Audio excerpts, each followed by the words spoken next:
আমরা এখন কিছু ত্রাণ উপহার নিয়ে এইখানে জানতে পারলাম হিন্দু পরিবার আছে। তো হিন্দু পরিবারের খোঁজে নৌকায় করে ভিতরে যাওয়ার চেষ্টা করতেছি।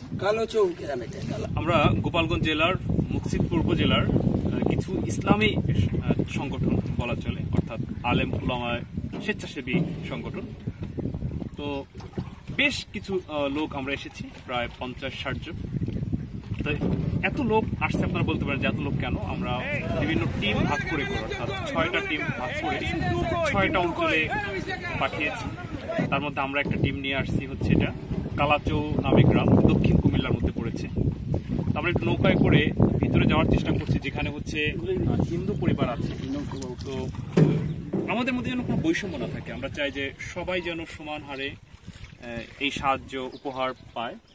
তো বিশেষ করে আসলে এদের যে ক্ষতি হয়েছে, এটা তো কখনো অর্থ দিয়ে পূরণ করা সম্ভব না, কারণ আমরা তাদের কতটুকু দিতে পারবো। পাশে আসি, তারা খুশি হয়, সাহস পায় যে আমাদের পাশে মানুষ আছে, এতটুকুই। এছাড়া এদের যে ক্ষতি, এটা কখনো অর্থ দিয়ে পূরণ হবে না। তো যেটি বলছিলাম, এই বন্যার্ত এলাকায় এই জায়গার মানুষজন খাবারের জন্য যেই কষ্ট করে, এটা বাস্তবে যদি কেউ না আসে, সে কখনো উপলব্ধি করতে পারবে না। এদের যে অর্থ সম্পদ, টাকা পয়সা বা খাদ্য নাই, তা কিন্তু না, খাদ্য আছে, পর্যাপ্ত খাদ্য বাসায় আছে, কিন্তু প্রসেসিং অর্থাৎ রান্না বান্না করার কোনো সুযোগ নাই, একদম সব তলিয়ে গেছে।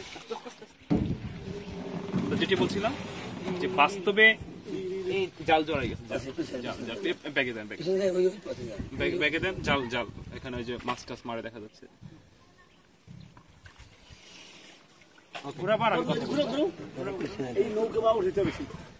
তো এদের যে অবস্থা, একদম মানে রান্না করার কোনো সিস্টেম নাই। তো যদি আপনারা ত্রাণ সাহায্য নিয়ে আসেন, ভারী খাবারের সঙ্গে একটু প্রসেসিং খাবারটা নিয়ে আসবেন, যাতে করে তারা ইনস্ট্যান্ট খেতে পারে।